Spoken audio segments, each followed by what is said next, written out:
Are you looking for the best travel cameras? In this video we will look at some of the 5 best travel cameras on the market. Before we get started with our video, we have included links in the description, so make sure you check those out to see which one is in your budget range. Number 1. OM System OM3.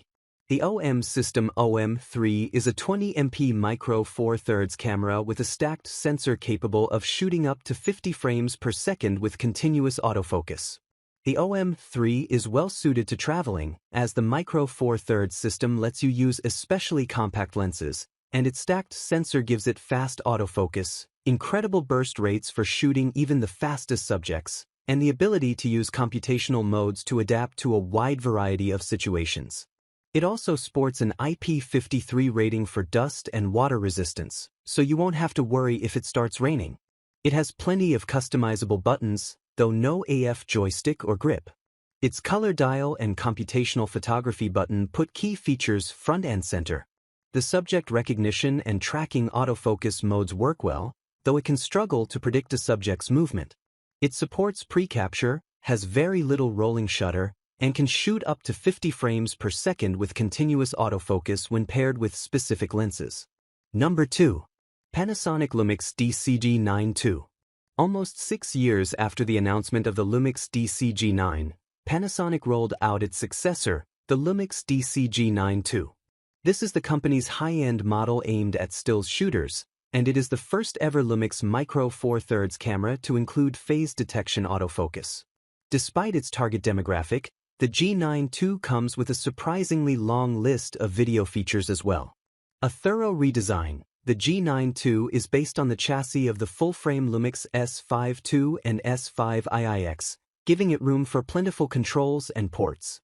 Rather than a refresh of the original DSLR-like Lumix G9 concept, the G9 II goes in a more modern direction.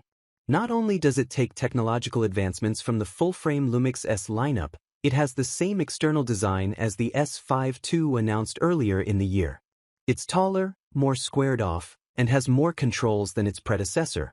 It isn't just a similar design, it's literally the same outer shell, but without fan vents and with a different lens mount and sensor inside. Number 3. Nikon Zf. The Nikon Zf is a classically styled full-frame camera built around a 24MP full-frame sensor that's used by many of its peers. The angular 80s-style body isn't the most comfortable to hold in your hand for extended periods, but the lack of stick-out grip makes it smaller than many of its rivals, making it a tempting travel companion. However, like with the A7 CR, many of the full-frame lenses available for it will greatly increase its size and weight. At least in its all-black form, there's a chance of it being mistaken for a film camera, which may help avoid the wrong kind of attention when you're out and about in an unfamiliar setting. The Zf gives the choice of using the dedicated control dials or customizable command dials. In most respects, it copies its well-polished control system from other recent Nikons. Not everyone will enjoy the angular early 80s handling, but it handles just as well as the cameras it resembles. Number 4. Ricoh GR III. The Ricoh GR III HDF is the latest entry in the company's series of classic compact cameras with large APS-C sensors and a 28mm equivalent lens. This version is almost identical to the regular GR3, but swaps the built-in ND filter for a highlight diffusion one, which can be activated to give photos a dreamy look. It's not the most flexible camera, but it's one of the most pocketable and has built up a dedicated following of photographers who find it a joy to shoot with. Unfortunately, most GR3 models are currently difficult to buy, as they're out of stock or unavailable almost everywhere. The GR3 handles well, despite its size, thanks to well-placed controls, flexible customization options, and a responsive touchscreen. The grip is just the right size for easy one-handed operation. Number 5. Sony A6700. The Sony A6700 is built around a 26MP APS-C size sensor. Its excellent autofocus performance means it excels at both stills and video capture. There's a good choice of relatively compact lenses available too.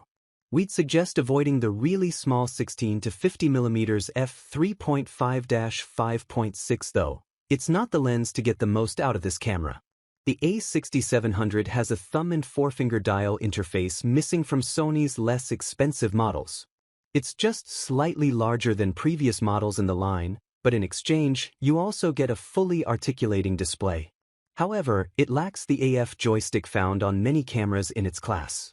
Fast, dependable autofocus with a selection of subject recognition modes means the A6700 will help maximize your chances of capturing the unexpected moments on a trip.